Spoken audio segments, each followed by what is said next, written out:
d'assister à la première session de la Commission nationale d'éligibilité au statut d'apatride en Côte d'Ivoire. Déjà, qu'est-ce qu'on doit retenir de cette première session? Déjà qu'elle vient de commencer, c'est ça la réalité. Et nous allons attendre impatiemment la fin de la session pour apprendre beaucoup de leçons des premiers dossiers étudiés dans le cadre de cette détermination du statut à l'apatridie. D'accord. La Côte d'Ivoire est sur le schéma, sur le processus de réconciliation qui devient de plus en plus effectif en Côte d'Ivoire avec le retour des réfugiés. Alors, quelle est la contribution déjà de cette première session déjà qui tend certainement à son terme? Voilà, c'est un autre grand pas qui vient d'être franchi. Le retour des réfugiés ivoiriens en était un autre qui vient avec la cessation de leur statut à date.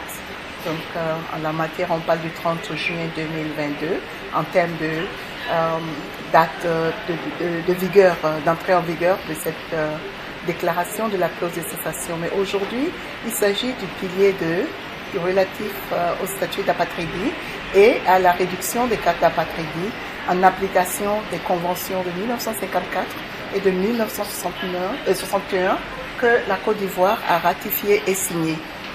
Aujourd'hui marque vraiment la première étape de la mise en œuvre de ces conventions à travers l'étude des dossiers de manière concrète.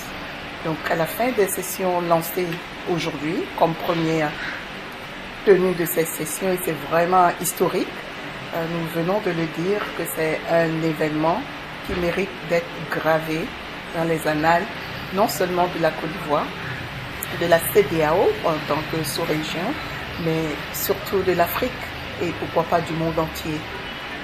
Et vous rencontrez certainement des difficultés dans votre tâche. On pourrait quand même souligner quelques-unes des difficultés que vous rencontrez. Nous partageons et nous compatissons à la situation des personnes qui risquent d'être apatrides. Être apatride n'est pas une chose aisée. Être apatride, selon les conventions, cela veut dire qu'aucun pays de la planète ne peut vous donner la nationalité. Vous êtes ressortissant d'aucun pays, vous n'avez pas de patrie, et donc ça pose un problème d'identité et ça pose un problème d'accès à ces droits fondamentaux.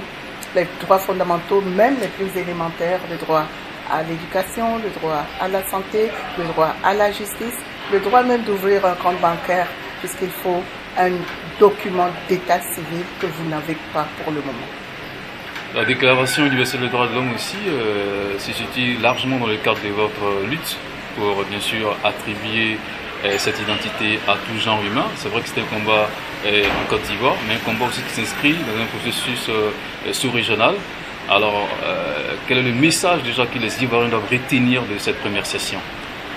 De cette première session, je dirais, elle consacre le lien étroit entre les droits de l'homme, les droits des réfugiés, les droits des apatrides et le droit international humanitaire. Vive le respect des droits humains. Nous devons travailler tous ensemble au cours de ces 5 jours d'activisme de lutte contre les violences faites aux femmes, aux enfants, aux garçons, aux hommes, pour que vraiment les droits de l'homme soient respectés et qu'il n'y ait pas des apatrides en fait.